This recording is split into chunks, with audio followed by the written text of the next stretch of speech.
We are in the middle of the Olympic Games in Tokyo. And one of the things that the IOC did, they made it clear they did not want to see athletes protesting at the games. But, of course, you saw Gwen Berry, who protested during the national anthem at the U.S. Olympic trials.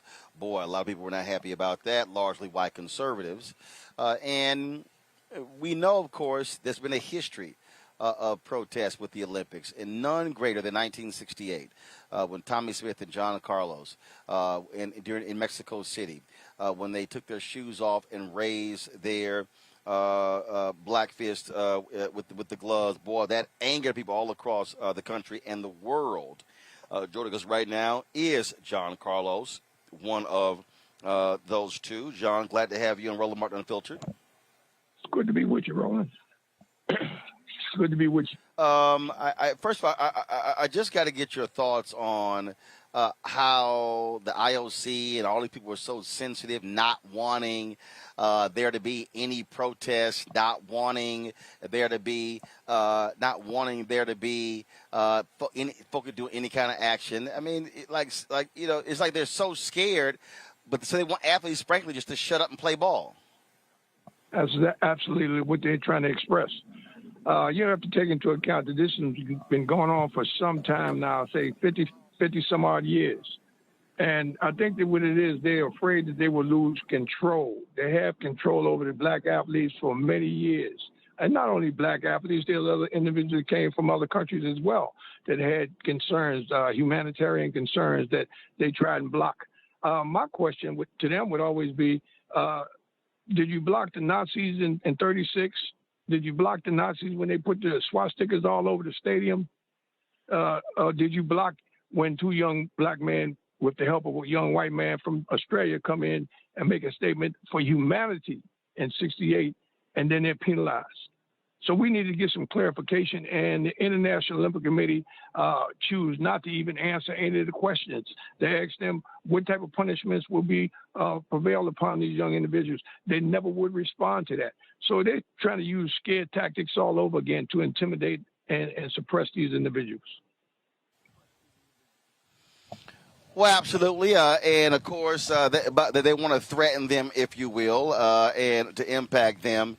And I got to ask you this here. I'm trying to find the video because just the other day I caught George Foreman on Sean Hannity's show, and George Foreman, of course, won the gold medal in boxing. Has never been one to really talk about the issue of protests. And so let me go ahead and play this because he said some absolutely crazy comments. He said that there's no place for politics in sports, which is the dumbest thing in the world because there's always been politics in sports. Always. I mean, hell, you had a former judge, John Landis, who was hired by Major League Baseball to be their commissioner. And so here's what George Foreman had to say, and I just want to get your thoughts on this. You're high-fiving with strangers. Now you bring politics into it, and I don't see any good coming out of it. George Foreman, do you? No good has ever come out of it. I remember John Carlos and Tommie Smith. I don't know how dedicated they were, but they put on a demonstration that's still talked about. It was so great that the world saw it, and they went down to Germany and killed those kids representing Israel. That's what a demonstration will get you. It shouldn't be in sports. Should take it out. Let us go over there and have a good time and stay out of politics because it's a dangerous thing. And the thing is, in the end, if the ratings keep, plummeting the way that. So I'm confused here. So, John, you and Tommy are the reason that the Israeli athletes were shot and killed? Well, that's his philosophy. That's his philosophy. I never had a chance to discuss any of this with George.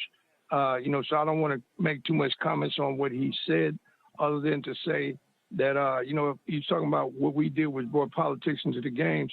I think he brought politics into the games when he raised the flag, when he waved the flag and run around the ring. I think that was apolitical. My statement didn't bring any harm. It was a nonviolent statement. And for him to say that we didn't have the right or we shouldn't have the right to make a statement relative to humanity, George is out of sync. And I wish George would, talk to me before he just go and make blatant statements.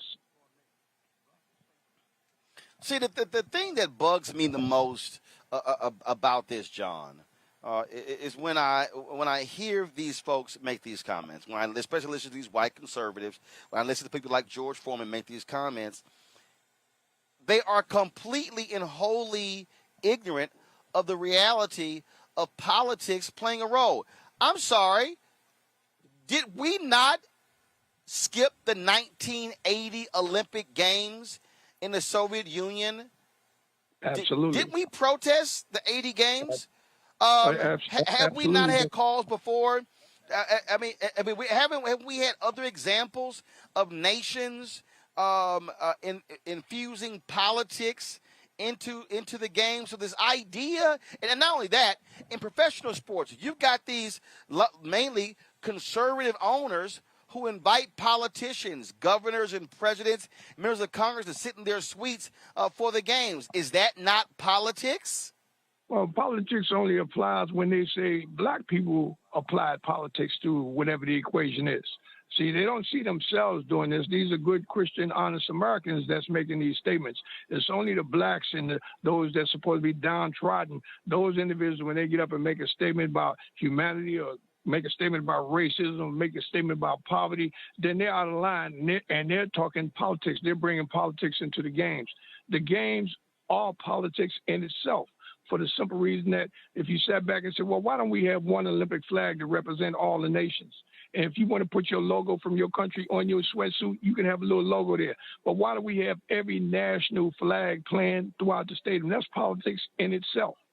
All of the way the individuals receive the games is politically orientated.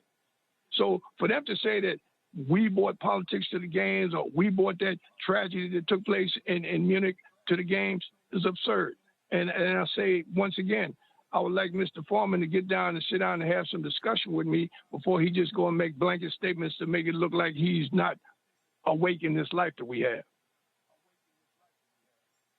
But see, Tommie, I think what you're also dealing with here, you're dealing with, to your point about black athletes, also, I just think that they can't stand when an athlete chooses to use their voice and platform to speak to issues. That's what angers them. They don't mind it when the officials do it. No, it's a double standard amongst the athletes as well. I can give you one in particular. In 1968, when the three individuals made the statement on the victory stand, it was another young lady from Czechoslovakia that made a political statement on the victory stand because she was disenchanted with Russia invading her country, which I don't blame her for making that statement, but they chose not to penalize her for what we did. You know, when you sit back and think about individuals that was in Munich in 72 that was on the stand twirling their medals, felt like they didn't owe allegiance to anyone because then anyone helped them get there where they were. Then they had a white individual, which is another good friend of mine that was on the victory stand. He was out of protocol. He had his hat on. He was spinning around like a top when he was playing the national anthem. Was no criticism whatsoever towards him. So there is a distinct double standard. And this double standard goes so far as the rings that they host the Olympic Games. You sit back and think about a double standard relative to now, when you sit back and say just about every nation is host the games, but the nation of Africa. Why is that the centerpiece of the Olympic rings, and they've never hosted the games? That seems like it's bias and prejudice. They said at one time, while they're not capable of doing it, they can't handle something of that task. But yet and still, they handled the World Cup soccer, which is the next thing to the games. When South Africa applied to host the games, they were rejected right away and kicked up under the table. So we have vehement prejudice, bias, and segregation going on within the Olympic movement. Folks, back to our Roland Mark Unfiltered video in just one moment. Racial injustice is a scourge on this nation, and the black community has felt it for generations. We have an obligation to do something about it. Whether it's canceling student debt, increasing the minimum wage, or investing in black-owned businesses, the black community deserves so much better. I'm Nina Turner, and I'm running for Congress to do something about it.